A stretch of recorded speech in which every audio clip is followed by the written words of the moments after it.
about the humerus. It is the longest and largest bone of the upper limb.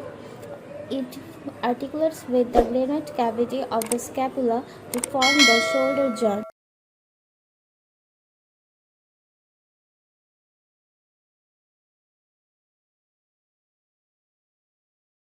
Humerus. It is a long bone because it has two ends and one shaft. Two ends and one shaft. Then parts of the humerus. The humerus consists of the upper end or proximal end, the shaft, and the lower end or distal end. Anatomical position and site determination. The smooth half spherical. This is the smooth half spherical. The smooth half spherical head is directed medially, upwards and backwards. The laser tubercle is on the anterior aspect. This is the laser tubercle. The laser tubercle is on the anterior aspect of the upper end of the humerus. The intertubercular sulcus. This is the intertubercular sulcus. This is the intertubercular sulcus. The intertubercular sulcus is on the anterior aspect of the upper end of the humerus. The olecranon fossa lies on the flattened lower end. This is the olecranon fossa. The olecranon fossa lies on the flattened lower end that faces downwards and posteriorly. Medial epicondyle. This is the medial epicondyle. See? The projection part is the medial epicondyle. The medial epicondyle lies medially, which is very prominent. So, what is the anatomical position of the humerus? The smooth half spherical head is directed medially upwards and backwards. The laser tubercle, this is the laser tubercle. The laser tubercle is on the anterior aspect of the upper end of the humerus. The intertubercular sulcus lies lateral to the laser tubercle on the anterior surface of the upper end. The olecranon fossa. The olecranon fossa lies on the flattened lower end that faces downwards and posteriorly. Medial epicondyle. This is the medial epicondyle. Medial epicondyle lies medially, which is very prominent. Then the features of the humerus. General features. Upper end or proximal end. This is the upper end or proximal end. The upper end of the humerus consists of head, neck. Two types of neck here. Anatomical neck and the surgical neck. Neck, head, neck, anatomical neck and surgical neck, and the greater tubercle and the laser tubercle. Now talk about the head. The head is half spherical. This is the half spherical head. The head is half spherical in shape and projects medially and somewhat upwards and backwards. It articulates with the glenoid cavity of the scapula to form shoulder or glenohumeral joint. Its surface is smooth and coated with cartilage in the recent state. Okay, then anatomical neck. This is the anatomical neck.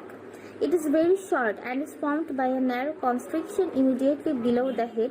It lies between the head and the greater and laser tubercles laterally, and between the head and the shaft more medially. So it is situated in the below.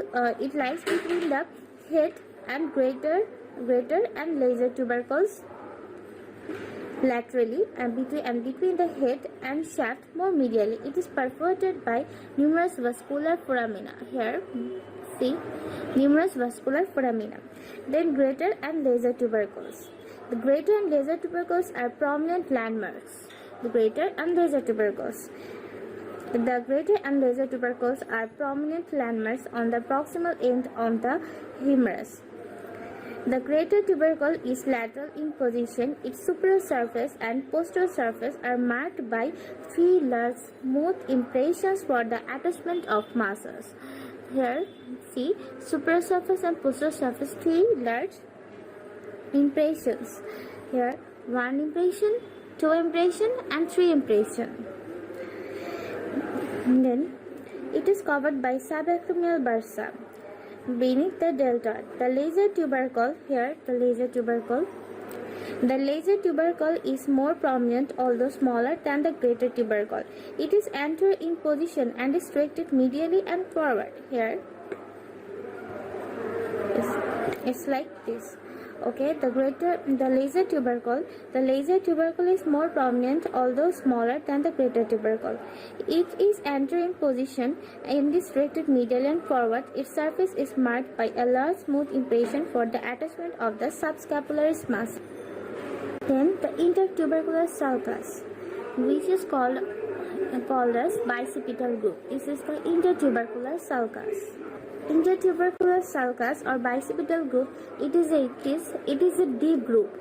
It is a deep group between the greater tubercle and the lesser tubercle on the anterior surface of the upper end of the humerus. It has a middle or inner lip. This is the middle or inner lip, and the outer lip or lateral lip. The floor lies between the lips. The intertubercular sulcus, this is the floor of the intertubercular sulcus. It has a middle or inner lip and the lateral or outer lip, and the floor lies between the lips. The lateral lip of the intertubercular sulcus is continuous inferiorly with a large V-shaped here, with a large V-shaped delta tuberosity on the lateral surface of the shaft of the humerus. This is the lateral surface of the shaft of the humerus. This is the delta tuberosity. Okay, then the lateral lip of the intertubercular sulcus is continuous inferiorly with a large V-shaped, delta tuberosity on the lateral surface of the shaft of the humerus. Then the surgical neck. Surgical neck, it is the region situated in the horizontal plane between the expanded proximal part of the humerus and the narrow shaft just below the tubercles. This is the surgical neck. Okay. Then the shaft of the humerus. The shaft of the humerus is almost cylindrical in its upper half and prismatic and flattened below. Here, cylindrical on the upper half, and then it is prismatic and flattened below. Here, prismatic. First of all, it is in its upper half it is cylindrical, then it's prismatic. Here, this is for the anterior border. This anterior border. So this is prismatic like, and the flattened below. Here, it is flattened like. So upper half is cylindrical, prismatic, and flattened below. Okay, it presents three borders. Anterior border. Here, this is the anterior border. Lateral border, and medial border. So anterior border, lateral border, and medial border. Anterior border begins as the lateral lip of the intertubercular sulcus. Anterior border starts from the lateral lip of the intertubercular sulcus and becomes ill-defined, rounded towards the lower end. Here it becomes ill-defined. It's in its middle part that it forms the anterior margin of the delta tuberosity. This is the anterior margin of the delta tuberosity. See? Then the lateral border. The lateral border begins from the posterior surface. Here, the lateral border starts from the posterior surface. Here, the lateral border starts from the posterior surface. Here comes from, okay, the lateral border comes from the posterior surface of the greater tubercle, above which is ill-defined. Here, the greater tubercle. Okay, from the posterior surface of the greater tubercle, above which is ill-defined. It is very prominent at the lower end where it forms the lateral supracondylar ridge. Here it is very prominent in the lateral supracondylar ridge. It is very prominent only at the lower end where it forms the lateral supracondylar ridge. In the center of this border, it is a depression which runs obliquely forwards and downwards. This is the radial spiral groove. Here is the spiral groove. See? It is the spiral groove. Okay.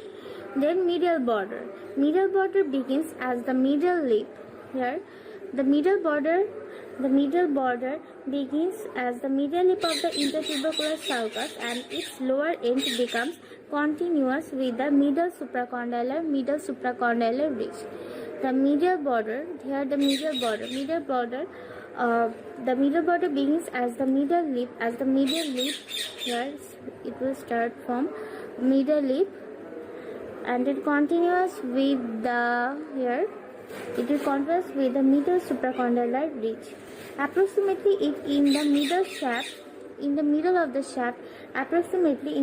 shaft, the middle border is marked by thin elongated roughening for the coracobrachialis muscle. Then surfaces. Okay. Then it will come up on the sorry. Then we will come on the anterolateral surface. Anterolateral surface lies between the anterior border. The anterolateral surface lies between the anterior border and lateral borders. A little above the middle, this surface is marked by a large V-shaped deltoid tuberosity. Here, the large V-shaped. This is the large V-shaped form. Large V-shaped deltoid tuberosity. Then, a little above the middle, this surface is marked by a large V-shaped deltoid tuberosity. The radial groove passes behind the deltoid tuberosity downwards and forwards across the anterolateral surface. Okay, here we will see a groove which is named as a radial groove. Then anteromedial surface. This is the anteromedial surface. This is the anterolateral surface and this is the anteromedial surface. The anteromedial surface lies between the anterior and medial borders. It is less extensive than the anterolateral surface. Its upper third. Here, its upper third.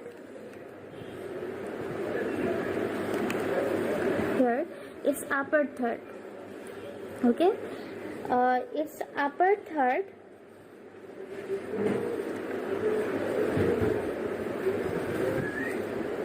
Its upper third forms the rough floor of the intertubercular sulcus. Its upper third forms here. Its upper third anteromedial surface lies between the anterior and medial borders. It is less extensive than the anterolateral surface. Its upper third forms the rough floor of the intertubercular sulcus. The rest of the surface is smooth and near in its midpoint, a Newton foramen opens which is directed downwards. Here we can see a Newton foramen. Here, this is the Newton foramen, which is directed downwards. Here, the Newton foramen is like downwards. Then the posterior surface.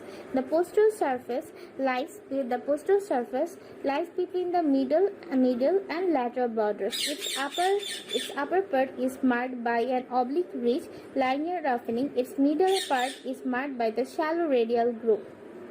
Its upper part is marked by an oblique ridge. Here we can see here the oblique ridge. This is the radial groove.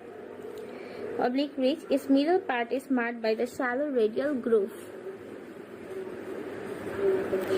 Now, the lower end or distal end. The lower end of the humerus is suspended from the side to side and forms the condyle. Okay, this is the condyle. It has both articular and non-articular parts. The articular parts consist of the capitulum. This is the capitulum and this is the trochlea. The non-articular part consists of the medial epicondyle and the lateral epicondyle. The two articular parts of the condyle, the capitulum and the trochlea, articulates with the two bones of the forearm. Capitulum. This is the capitulum. It articulates with the head of the radius. It is laterally in the position and hemispherical in shape. It projects anteriorly and somewhat inferiorly and is not visible when the humerus is viewed from the posterior aspect. The trochlea. This is the trochlea. It articulates with the trochlear notch of the ulna.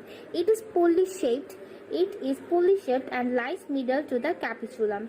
Its middle edge is more pronounced, about 6 mm, than its lateral edge, and unlike the capitulum, it extends onto the posterior surface of the bone.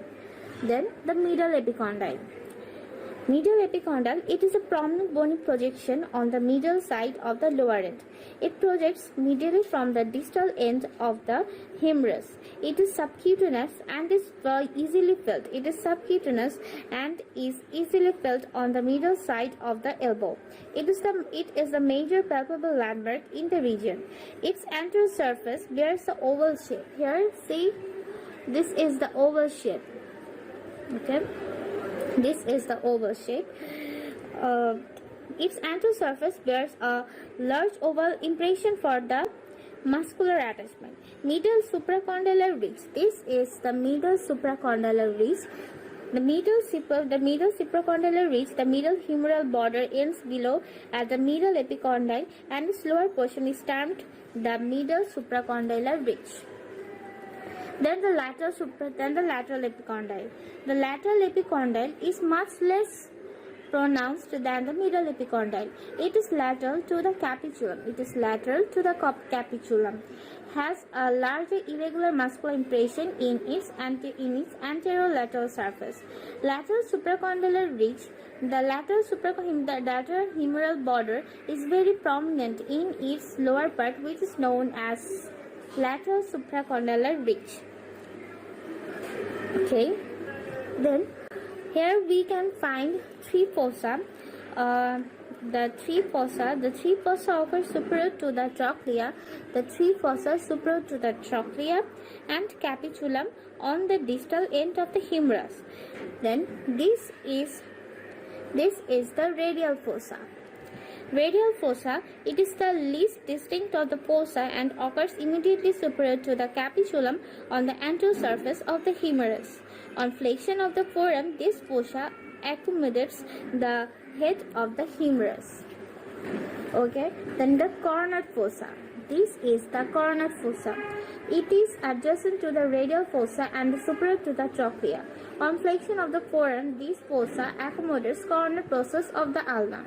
Then the olecranon fossa. Olecranon fossa is situated on the posterior surface. Okay, this is the olecranon fossa. Okay, this is the olecranon fossa. It is the largest of the fossa and occurs immediately superior to the trochlea, and on the posterior surface of the distal end of the humerus. On extension of the forearm, this fossa accommodates the olecranon fossa of the ulna. Here is all about the general features of the humerus.